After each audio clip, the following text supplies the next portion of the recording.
Tomorrow has never happened.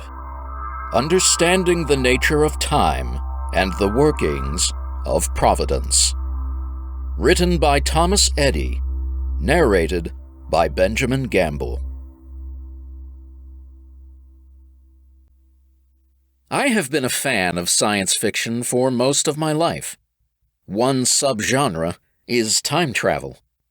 I have read several books, such as H.G. Wells' The Time Machine, of which we just read the opening few paragraphs. I have seen numerous movies and TV shows that touch on the subject. My wife and I have enjoyed Doctor Who since we were teenagers. With all these stories and films, I never thought about God and time. Good storytelling, from my perspective, is about what if God created a world where, you fill in the blank, was true?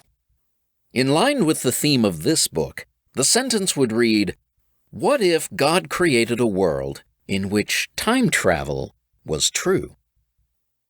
Much of science fiction is written with the assumption Jesus is not Lord.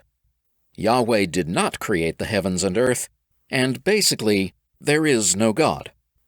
The author's view about God usually does not matter to me, as all science fiction is, first and foremost, fiction. It often deals with current political or cultural issues of the writer's day, and the science-fictional time travel is a backdrop of these issues in the past or future. God gave us an imagination, and I enjoy reading and watching stories others have created. And yes, there has been some fiction I have not enjoyed because the author took too many liberties or was directly in my face confrontational concerning my faith. However, that has been a rare experience for me. But one story caught my imagination and got me to move out of the realm of simply enjoying a fictional story to wondering about God's nature and the nature of time. This story is a Star Trek Deep Space Nine episode called Past Tense and originally aired on January 2nd, 1995. I have been thinking about this and planning on writing this book since that day. The story begins with the main characters, Captain Sisko, Major Kira, Dr. Bashir, O'Brien, Odo, and Dax, and a few others, on the main bridge of their starship. They are heading for a formal dinner and set of meetings in San Francisco. The spaceship is in Earth's orbit as Captain Sisko calls and informs his command they will be transporting down to the planet in a few moments. If you are not familiar with Star Trek, I assume most readers are, but a few may not be, the transporter is a piece of fictional transportation equipment that will temporarily change a person or object into energy to be beamed into the desired location.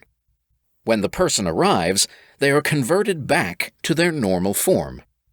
Remember, this is science fiction. It combines known science and imagines ways to use it, even if, according to science, it is impossible. In the past tense episode, Sisko, Dax, and Bashir are transported to San Francisco, except they never showed up, according to the receiving party. After some investigation, it was determined there was a surge in temporal energy seconds before the initiation of the transporter sequence. They were transported to San Francisco, but into their past, to 2024. In this story, that was a troubling time for humanity. This simple concept in this episode struck me like no other science fiction had before. To transport from one place to another, the other place you are going must exist. What I mean is quite simple. If I take a plane, my transporter, from Atlanta, Georgia to Washington, D.C., then Washington, D.C. must exist. If it did not exist, we could not travel there and land.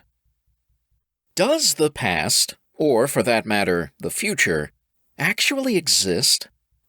Or is there only now, throughout the universe God created? The ontology, or existence, of time and the consequences of the existence of time will be the subject of this book.